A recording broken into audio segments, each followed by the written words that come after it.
I'm Catherine Winters, 34 years old, staring at a handwritten letter delivered by certified mail.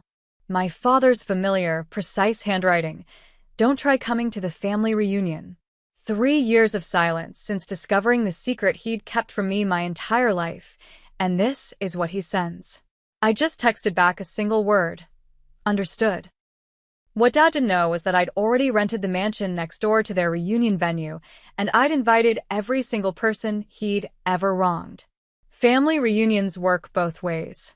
If you've ever felt that gut-wrenching betrayal from someone who is supposed to protect you, this story might feel familiar. Before I dive deeper into how I uncovered the web of lies my father had spun throughout my life, I'd love to know where you're watching from. The comments section has become a kind of family reunion of its own for people who've gone through similar experiences. Hit that subscribe button if you want more stories about standing up to toxic family dynamics, and drop a like if you've ever had to create boundaries with family members who betrayed your trust. Growing up, I was always known as the perfect daughter. I graduated top of my class in high school, earned a full scholarship to an Ivy League university, and built a successful career as an architect with my own firm by age 30. My achievements weren't just for me. They were monuments to make my father proud. Frank Winters was a respected federal judge in our community. His name carried weight, his opinions mattered, and his approval was something I craved more than anything. Our home was filled with leather-bound law books and framed newspaper clippings about his most significant cases. My childhood memories are colored by the sound of his heavy office door closing when important calls came in, and the smell of his expensive cologne when he'd hug me after winning a difficult case. "Katie," he'd say, using my childhood nickname, "integrity and reputation are everything in this world. Remember that." My mother, Sylvia, was the perfect complement to him. Gracious, intelligent, and unfailingly supportive of his career. She was the one who drove me to piano lessons, debate tournaments, and architectural design competitions. But there was always something sad in her eyes when she looked at me, something I couldn't understand until much later. 2 years ago, on her deathbed after a brief but aggressive battle with pancreatic cancer, she tried to tell me something important. I was holding her hand in the hospital room when she suddenly became agitated. "Catherine, there's something you need to know about your father, about you," she whispered, her voice barely audible over the beeping machines. Before she could finish, my father appeared in the doorway. Something passed between them, a look I couldn't decipher, and my mother fell silent. She died the next morning without finishing what she wanted to tell me. That unfinished sentence would haunt me for months. My relationship with my father had already begun to fray 3 years earlier when my engagement to Thomas Blake ended suddenly.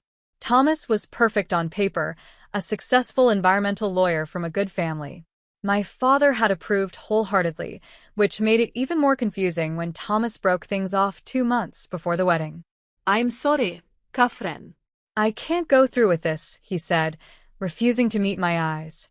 "Your father, he told me some things that change everything." No amount of pleading could get Thomas to explain what my father had said. He simply packed his things and disappeared from my life, leaving me with questions that would take years to answer. My older brother Harrison was always our father's favorite. He followed directly in Dad's footsteps, attending the same law school and eventually becoming a prosecutor with clear political ambitions. Harrison and I had been close as children, but as adults, a strange distance grew between us.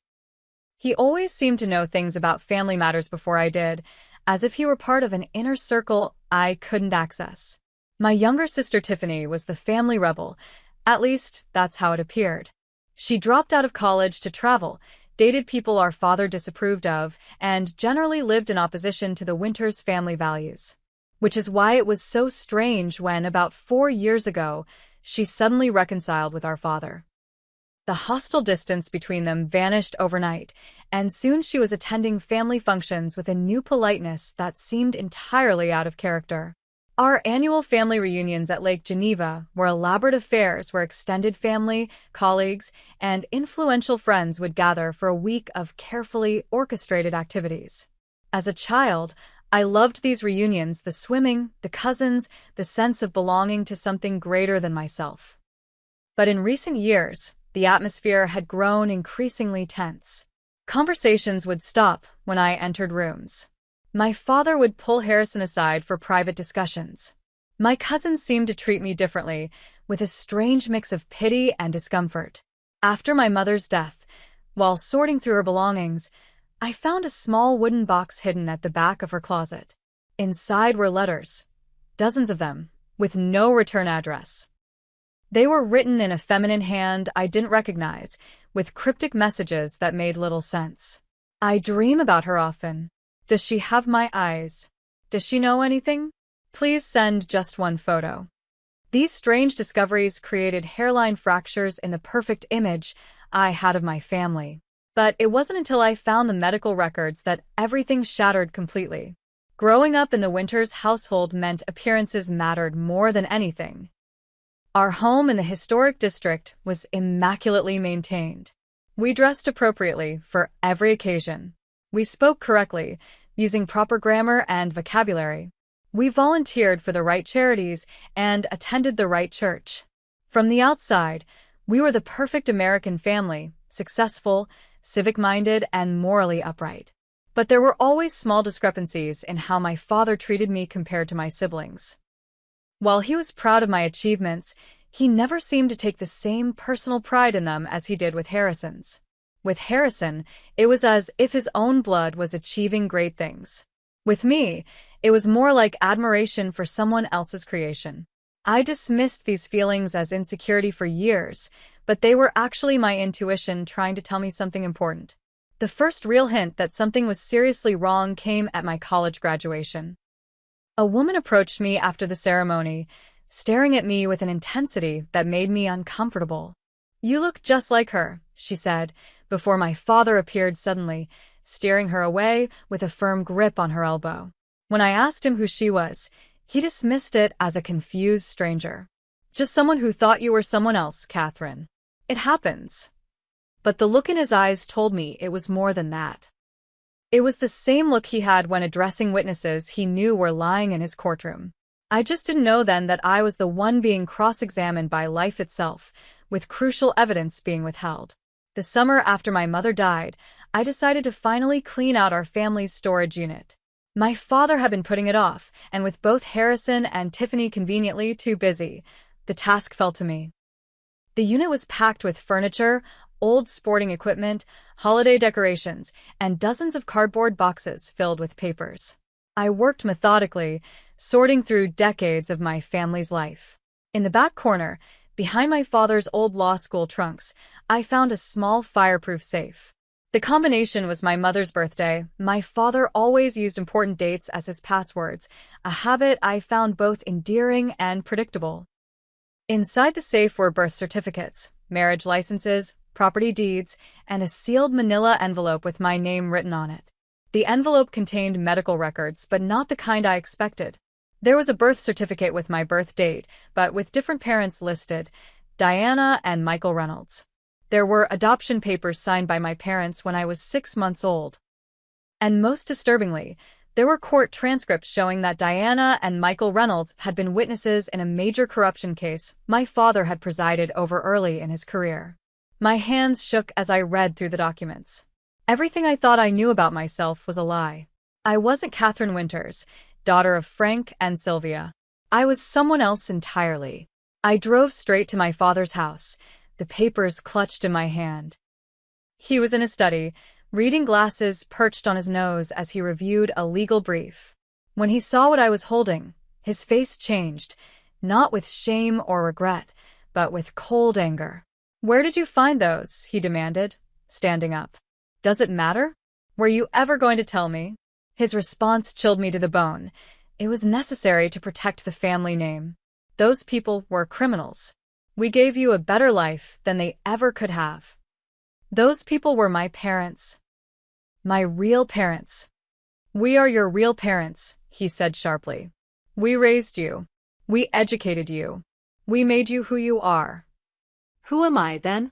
"Because I don't know anymore." My father's face hardened. "You're being dramatic, Catherine. This changes nothing. You're still a Winters. But it changed everything. In the heated conversation that followed, I learned that Harrison had known about my adoption for years. My father had told him when he started law school, claiming he needed to know the family secrets as the future head of the family. Harrison knew? All this time. I felt doubly betrayed. He understood the importance of discretion, my father said coldly.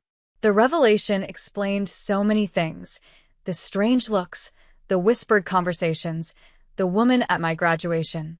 It also explained why Thomas had broken our engagement. My father had told him about my criminal bloodline, suggesting that it might damage his career prospects to marry into such genetics. The next day, my father called an emergency family meeting. Harrison was there, looking uncomfortable but firm in his support of our father. Tiffany arrived late, her expression unreadable. Catherine has discovered her adoption, my father announced, as if discussing a minor household issue. I've explained the circumstances, but I want to be clear with everyone.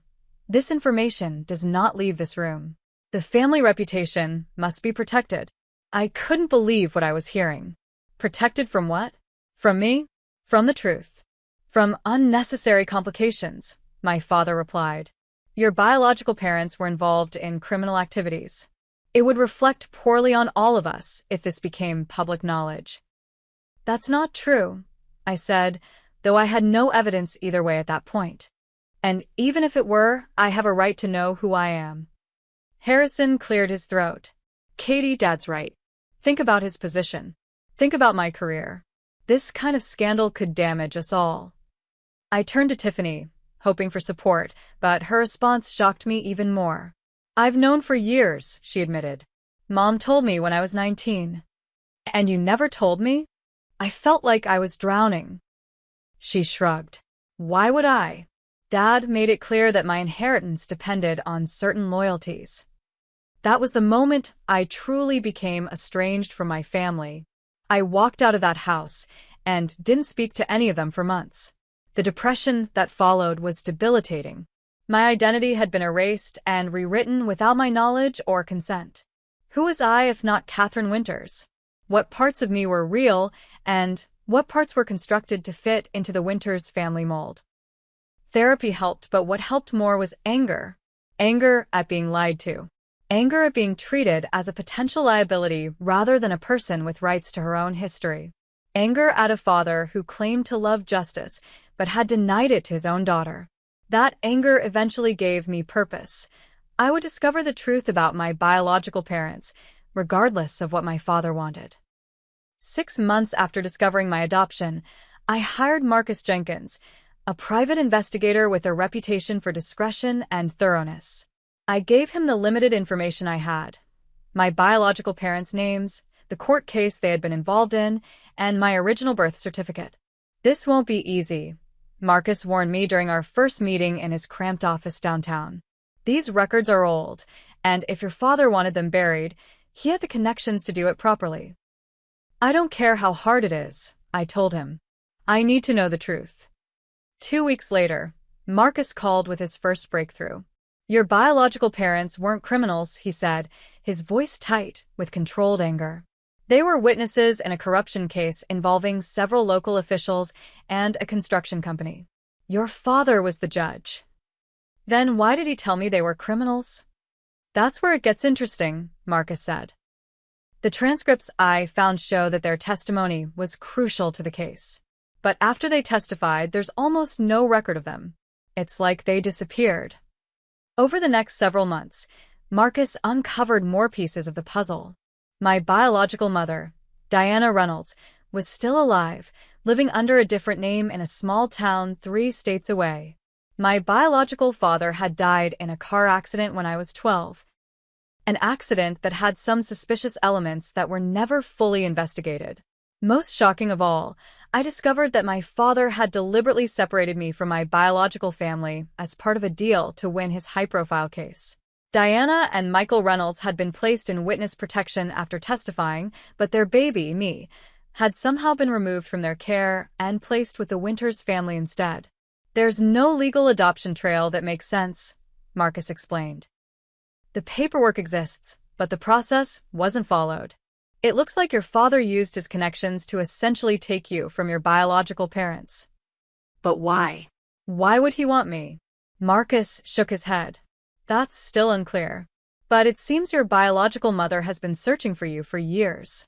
There are records of her hiring private investigators, filing requests for information, even writing letters to your mother. The letters. The mysterious letters in my mother's wooden box suddenly made sense. They weren't from some unknown person, they were from my biological mother, reaching out to the woman raising her child.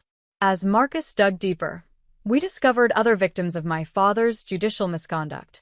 There was a land developer who lost everything when my father ruled against him in a case where my father's brother-in-law had conflicting interests. There was a woman who had brought a sexual harassment case against one of my father's colleagues, only to have it dismissed by my father on technical grounds, ruining her career and reputation. I met with Eleanor Campbell, a former clerk who had worked for my father during the early years of his judgeship.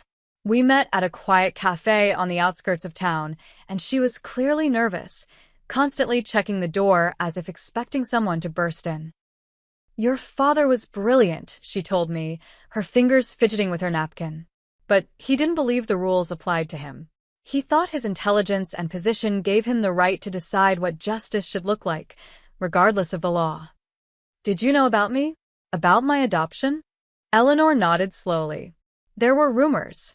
The Reynolds case was unusual. Your father took a personal interest in it beyond what was appropriate. When the witnesses suddenly lost their child to the judge presiding over their case, people talked. But no one dared say anything officially. Through Eleanor and other sources, I began to build a network of people whose lives had been damaged by my father's actions. Each story added another piece to the puzzle, revealing a man very different from the righteous judge I had grown up admiring. I also reconnected with Thomas, my ex-fiancé. He was hesitant to meet at first, but eventually agreed to coffee at a neutral location. "I'm sorry for how things ended," he said, looking older and more tired than I remembered. "Your father told me that your biological parents were violent criminals, that you had bad blood that might show up in our children. He showed me falsified documents, police reports that I now know were fabricated. And you believed him without talking to me?" The hurt was still raw. Thomas looked ashamed. "He was a federal judge, Catherine. He showed me official-looking documents. And he implied that if I married you, he would make sure my environmental cases never got a fair hearing. My work was too important to risk. More important than us. I finished for him. I was a coward," he admitted. "I should have told you the truth." Through these conversations and investigations, a pattern emerged. My father used his family connections and professional position to manipulate situations to his advantage, all while maintaining an impeccable public reputation. He controlled narratives, silenced opposition, and removed obstacles, including apparently separating a baby from her parents to serve some purpose I still didn't fully understand. The more I learned, the more determined I became to expose the truth. Not just about my adoption, but about the man who had raised me to believe in justice while systematically denying it to others. It was a Tuesday morning in April when the certified letter arrived. I recognized my father's handwriting immediately, the precise, slightly slanted script that had marked birthday cards and school excuses throughout my childhood. But there was no warmth in these words. "Catherine, the annual Winters family reunion will be held July 15th to 22nd at Lake Geneva, as tradition dictates. Given the current circumstances and your continued indiscretion regarding private family matters, I must insist that you do not attempt to attend. This is for the best interest of all concerned. Frank Winters, no, dear Catherine. No love, Dad." Just a formal directive from a man who had once read me bedtime stories and taught me how to fish. I stared at the letter for a long time before picking up my phone and texting a single word in response. "Understood." Within minutes, my phone buzzed with a text from Tiffany. "Did you get Dad's letter about the reunion?" Yes. Very clear message. "You should know the real reason. He doesn't want you there. Big announcement planned. He's being considered for Supreme Court nomination. I can't have any family scandals." I nearly dropped my phone. Supreme Court nomination? The pieces suddenly clicked together. My father's increased social appearances, Harrison's cryptic comments about big changes coming, the renewed emphasis on family privacy. It all made sense now. I called Marcus immediately and filled him in on this new development. This changes everything, he said. A Supreme Court nomination means extensive background checks, media scrutiny, character witnesses. Your father can't afford any skeletons coming out of the closet now. Which is exactly why this is the perfect time for the truth, I replied, an idea forming in my mind. That evening, I drove to the Lake Geneva area to scout locations. The Winters family reunion was always held at the historic Lakeside Manor, a sprawling estate with extensive grounds and a private beach. Just down the shore was another property, smaller but equally impressive, Willowbrook House. On impulse, I inquired about its availability for the same week as the family reunion. Actually, it just became available, the property manager told me. The previous reservation was canceled yesterday. It felt like fate. I put down a deposit immediately. Over the next few weeks, I developed my plan. I would host my own reunion at Willowbrook House, a gathering of everyone my father had wronged over the years. We would share our stories, document the pattern of abuse of power, and create a comprehensive file of evidence about his misconduct. If my father wanted to be a Supreme Court justice, he would have to face the consequences of his actions first.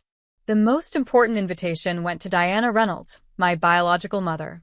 Marcus had made contact with her, explaining who I was and my desire to meet. Her response was immediate and emotional. "I've been looking for you for so long," she wrote in her email. "There hasn't been a day when I didn't think about you." We arranged to meet for the first time at Willowbrook House during the reunion week. The symbolism wasn't lost on me. While my adoptive family gathered to celebrate their achievements and connections, I would be reconnecting with a mother who had been searching for me for 34 years. I also reached out to Rachel Wong, an investigative journalist who had written extensively about judicial misconduct. She agreed to attend the gathering, not to publish immediately, but to help document the stories ethically and accurately. "These are serious allegations against a powerful man," she cautioned during our phone call. "Are you prepared for the backlash? This could affect your career, your relationships, everything."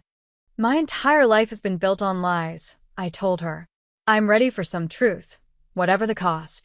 As the date approached, I experienced waves of doubt and second thoughts. Was I doing the right thing? Was I becoming like my father, manipulating situations for my own sense of justice? Would exposing him actually help heal the wounds he had caused, or just create new ones? During one particularly doubtful moment, I called Eleanor, the former clerk. "I'm not sure I can go through with this," I admitted. "Catherine," she said gently, "for years, your father has used his power to shape narratives that benefited him, regardless of who got hurt. This isn't revenge. It's accountability. There's a difference."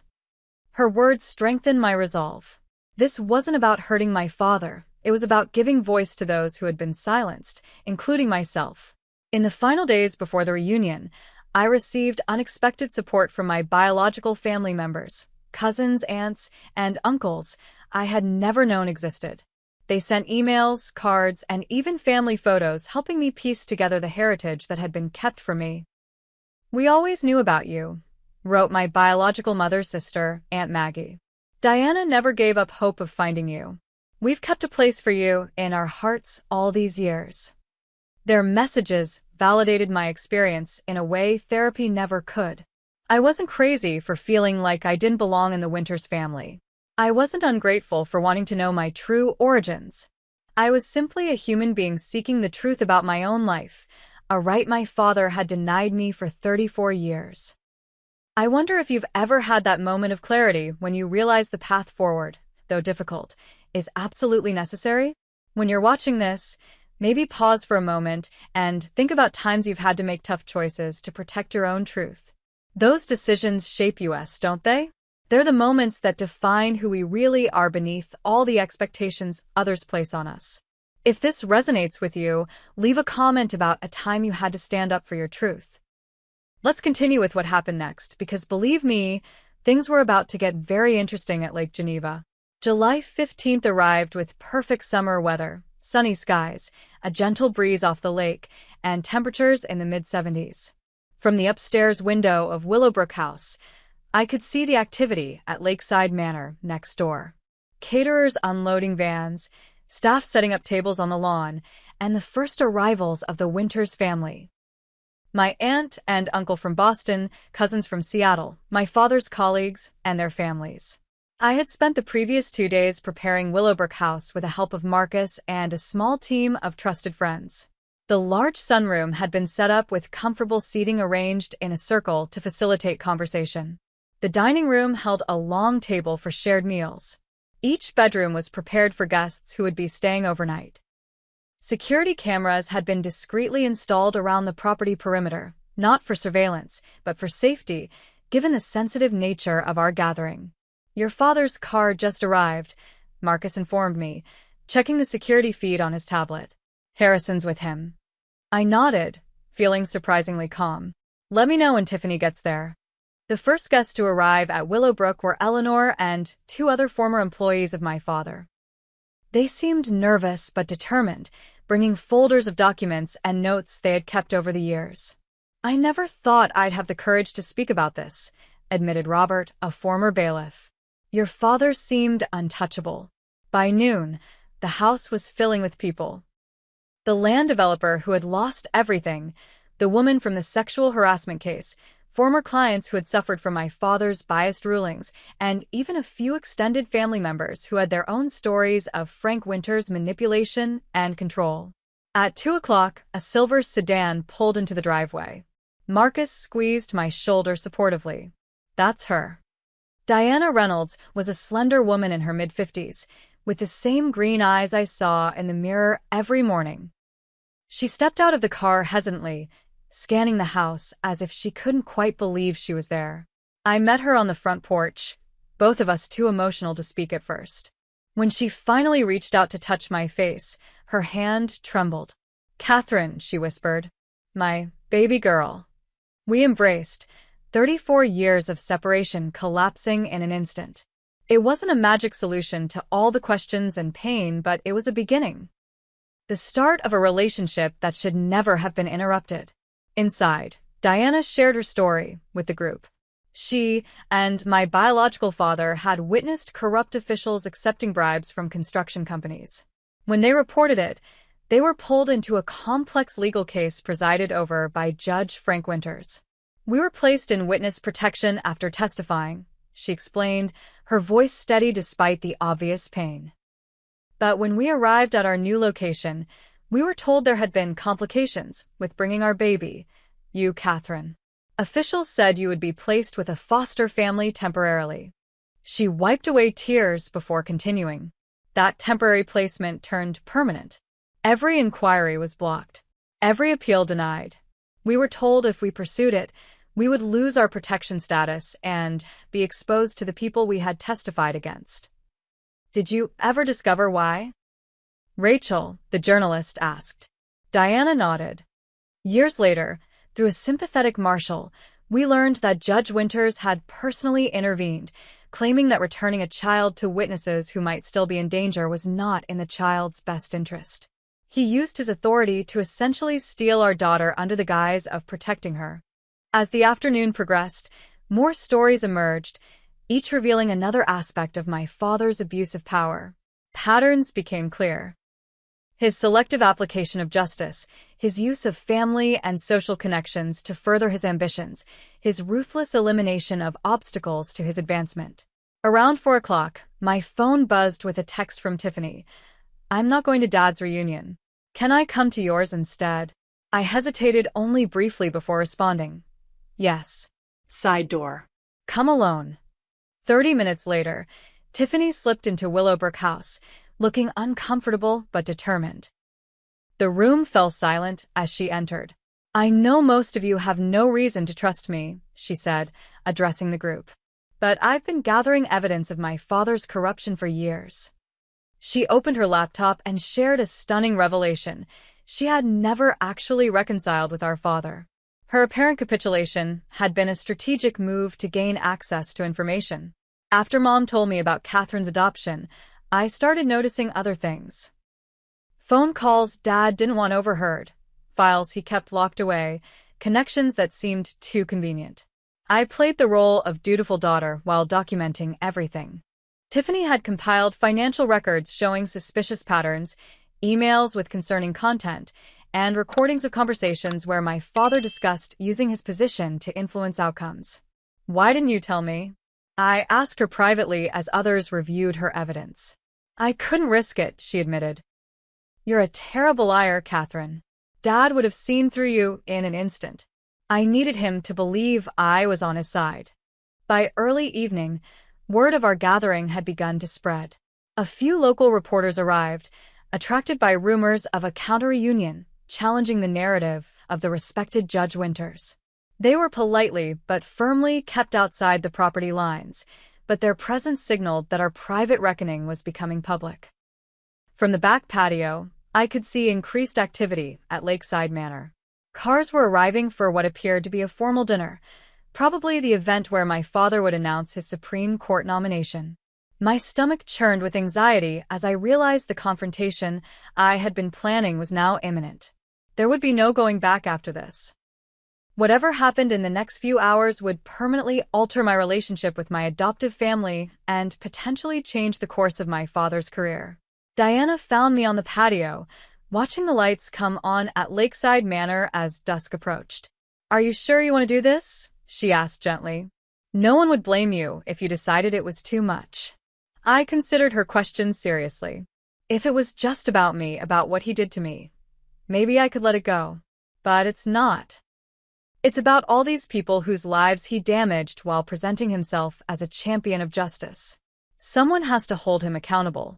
Diana nodded, taking my hand. "Then we'll do it together." As darkness fell over Lake Geneva, I saw my father step onto the illuminated terrace at Lakeside Manor, Harrison at his side. Even from a distance, I could see his commanding presence as he prepared to address the gathering of family, friends, and influential connections who would support his rise to the highest court in the land. What he didn't yet realize was that next door, a different kind of justice was assembling, one based on truth rather than power, on actual evidence rather than carefully constructed appearances. "He's seen us," Marcus said suddenly, pointing to where my father had stopped mid-sentence, staring directly at our illuminated gathering. Even from this distance, I could read the shock and anger in his posture.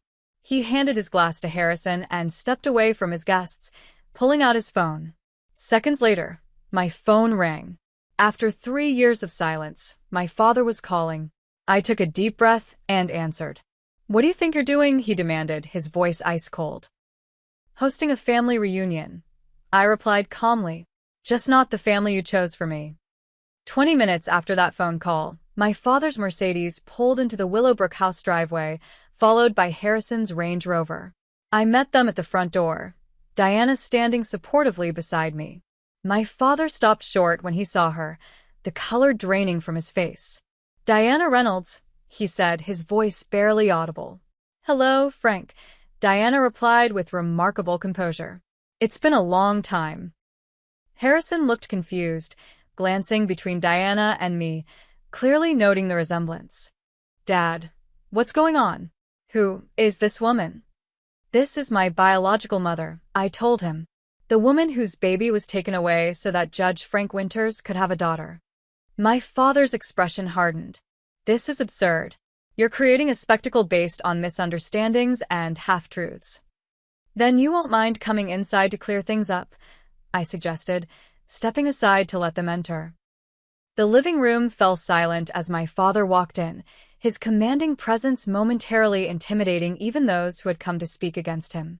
Harrison followed, looking increasingly uncomfortable as he surveyed the room full of unfamiliar faces, watching them with undisguised hostility. "What exactly is this, Catherine?" my father demanded. "This is accountability," I replied. "Everyone in this room has a story about how you abused your power as a judge.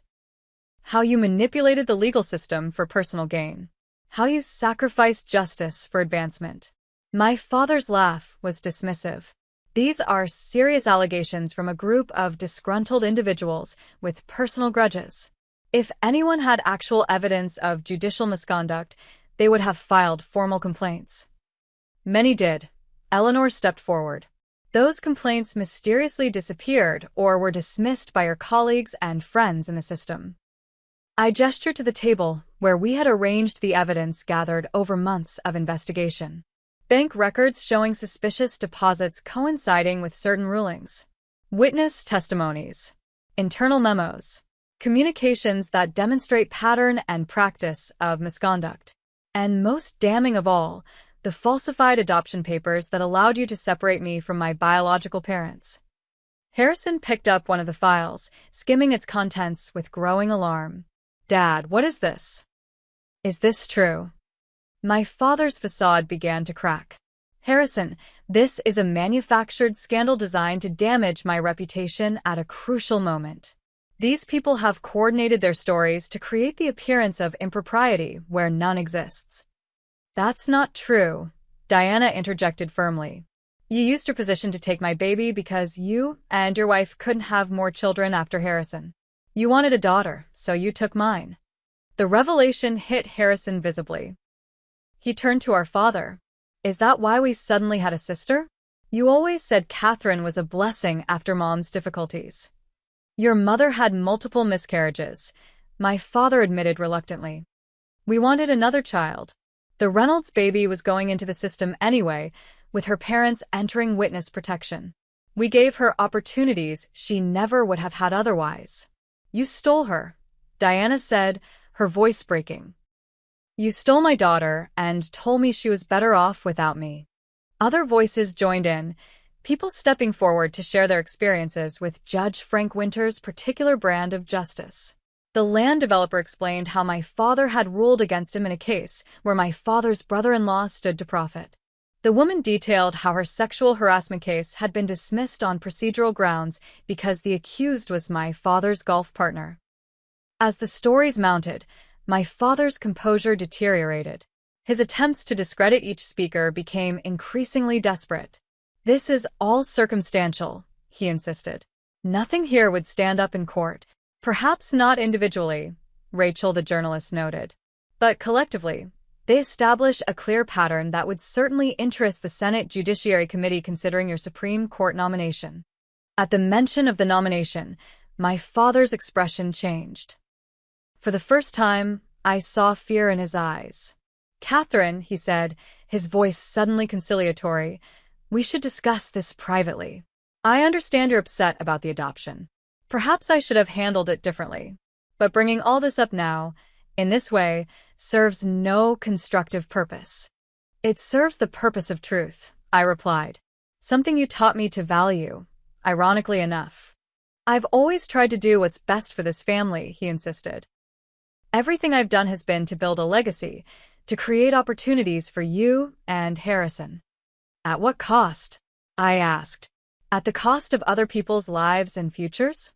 At the cost of separating a mother from her child? As the confrontation continued, the front door opened again, and Tiffany walked in, followed by several members of our extended family who had been at the Lakeside Manor reunion. Word had spread, and curiosity had brought them to see what was happening. My father's face flushed with anger at the sight of more family members entering. Tiffany, what have you done? I've done what Mom asked me to do before she died, Tiffany replied. She made me promise to help Catherine find the truth someday. She couldn't live with what you'd done, Dad. This new betrayal seemed to break something in my father. His shoulders sagged, and for a moment, he looked every bit his 68 years. You don't understand the sacrifices I've made, he said quietly. The compromises necessary for success in this world. We understand perfectly, I told him. That's why we're here. Seeing his position weakening, my father made one last attempt to regain control. Catherine, if you stop this now, if you send these people home and destroy these so-called files, you can come back to the family. I'll welcome you at the reunion. We can work through this privately as a family should.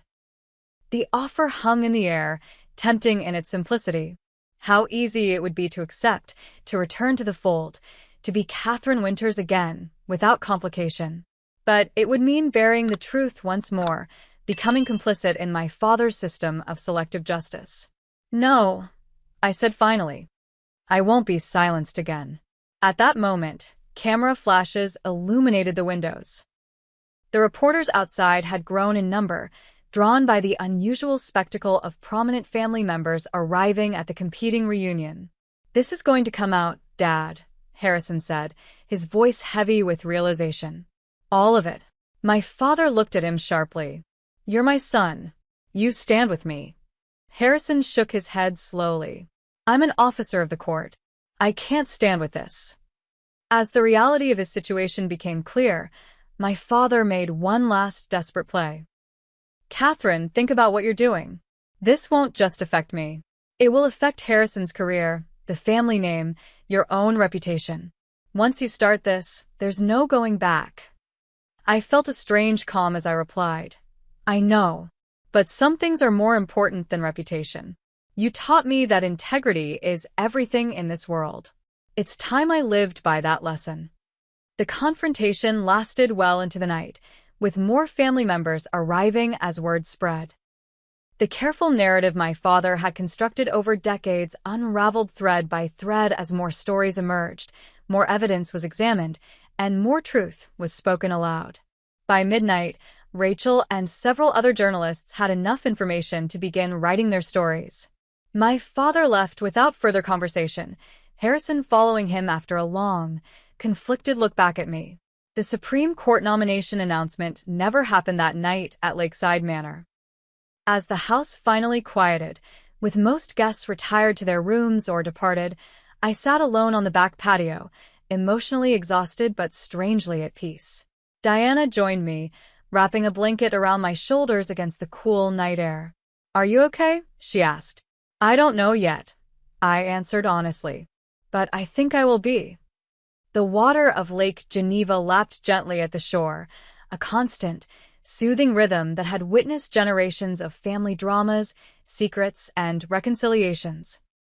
Tonight it had witnessed mine, not the fairy tale reunion I might have imagined as a child, but something more valuable, the beginning of an honest relationship with my past, my present, and my future.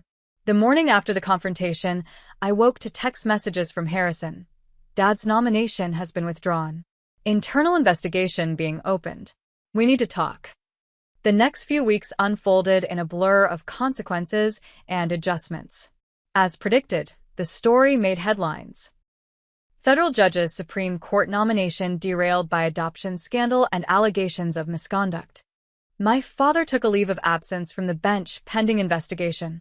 The carefully constructed reputation he had built over decades was unraveling under scrutiny.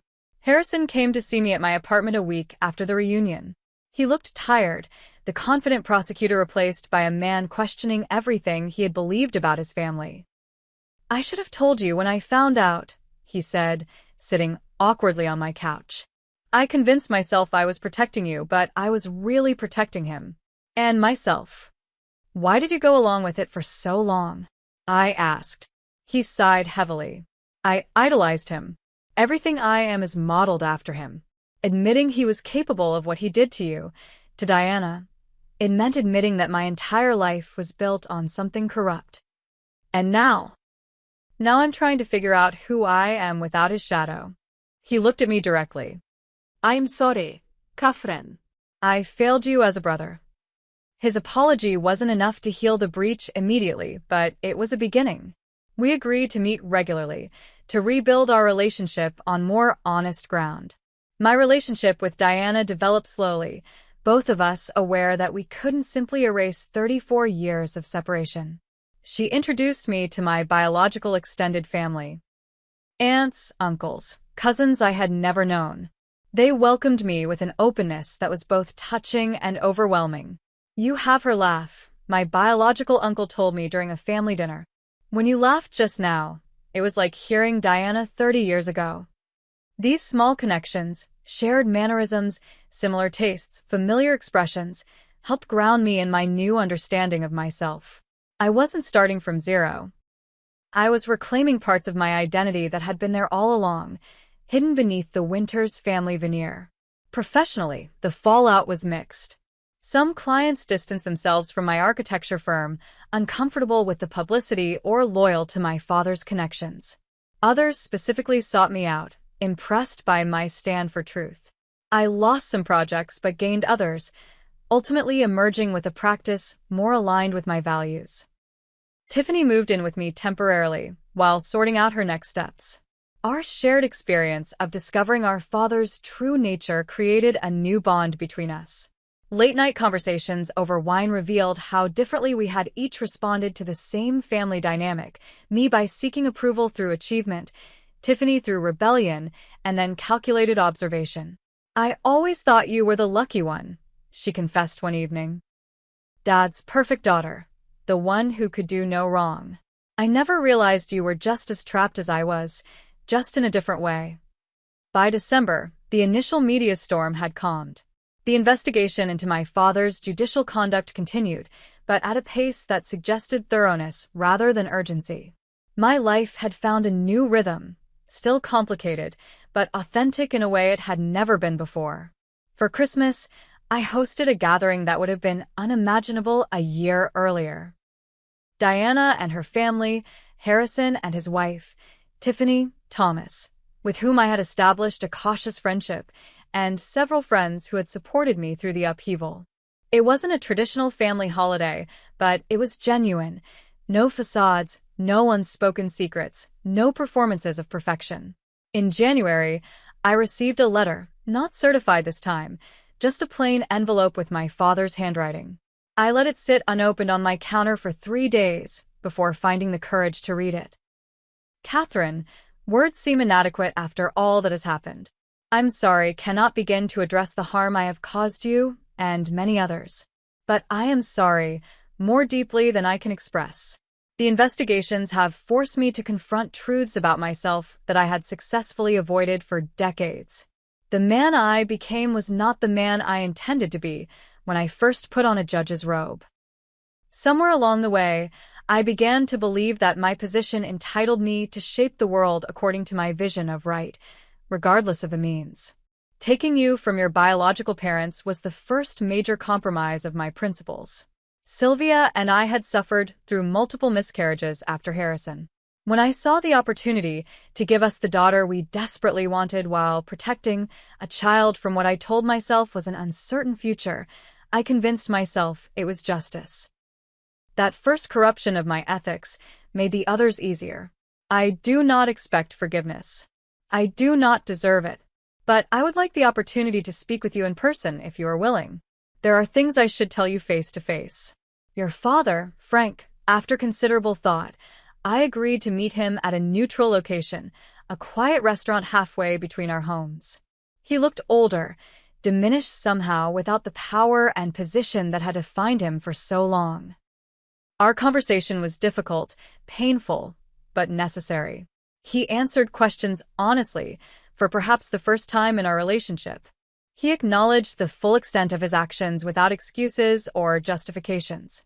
And he expressed genuine regret, not just for being caught, but for the choices he had made and the people he had hurt. I was so focused on appearances, on reputation, on what others thought of the Winter's name, he told me. I lost sight of what actually matters. Which is what? I asked. Being able to live with yourself, he replied quietly. Being able to look in the mirror and recognize the person looking back. I didn't offer forgiveness that day, nor did he ask for it. What I offered instead was honesty, about my anger, my hurt, my sense of betrayal, but also about my hope that something better might eventually grow from the painful truth we were finally acknowledging. By the following summer, exactly 1 year after the dual reunions at Lake Geneva, I organized a different kind of gathering. Not a Winter's family reunion, but a celebration of connection that transcended traditional family boundaries. Diana was there, along with her relatives. Harrison and Tiffany came. My father was invited, but chose not to attend, understanding that his presence would complicate the healing process for many.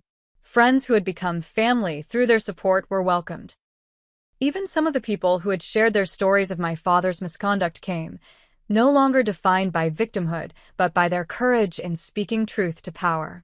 We gathered at a public park rather than an exclusive lakeside estate. We ate potluck dishes instead of catered meals. We played impromptu games rather than scheduled activities. And most importantly, we related to each other as authentic people rather than as roles in a carefully orchestrated family narrative. As the sun set on our unconventional reunion, I found myself sitting beside Diana, watching the diverse group of people who now constituted my understanding of family. When I texted understood to my father's letter last year, I had no idea what understanding would actually mean. I told her. I thought I was just acknowledging his rejection. And now, she asked, now I understand that family isn't about blood or legal documents. It's not about maintaining appearances or protecting reputations.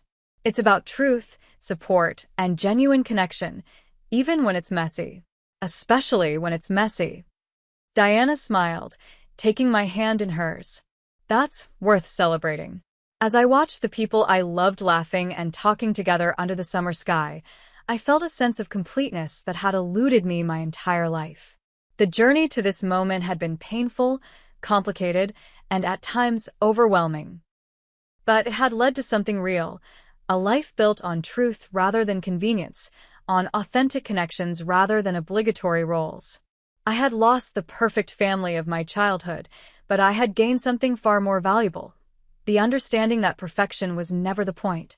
Family, in all its imperfect, complex, beautiful reality, was about growing together through truth, even when that truth was difficult to face.